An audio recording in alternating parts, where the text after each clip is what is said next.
In the 2 years since they met at art school, Ride's frantic guitar and drum sound has given them 2 top 40 EPs, much media hype, and sold-out concerts, not least in the town where it all started, Oxford.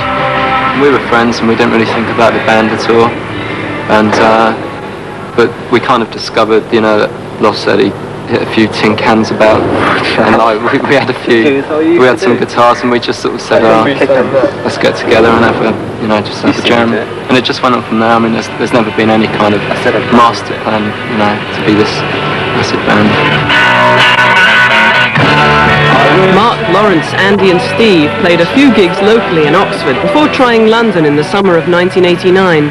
Encouraged by the success of other young indie bands, Ride graduated from supporting other groups to chart success in a matter of months. It was a good year for bands in Oxford, really, because we got visited by quite a lot of bands like Stone Roses and the House of Love and My Bloody Valentine. They all came in the same year for some reason. And the Wedding Present. And the Wedding Present. I know that was really, you know, pretty inspiring, because we weren't really in a band at that time, and yet we sort of thought, yeah, we could sort of do that sort of thing. We were just really into it. I mean, we were really into the creation thing, you know. That's why it's quite weird now that we're on them.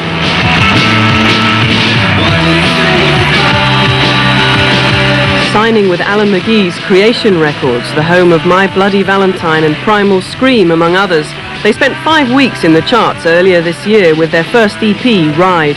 The foursome attribute their interest in creation to a report on the record label by Rapido. Yeah, so that was a big inspiration for us seeing that. With who, sorry? You remember that creation special they did? Oh yeah, that was great. A little clip of Valentine's Day. Very good. That, yeah, Yeah. spot on. I used to watch that before we played.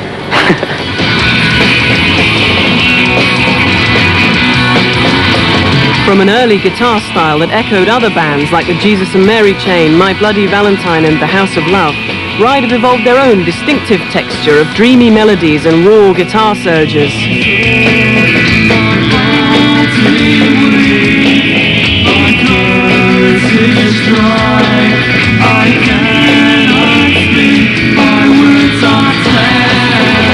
I guess we'd like to feel that we kind of make some sort of an impact, you know, rather than just be like something that's going on, you know, make an impact on someone and hopefully polarise or get some sort of, you know, response out of people. I'd like to think that we're quite imaginative with volume and things, because we try and really use volume and power to back things up in our songs.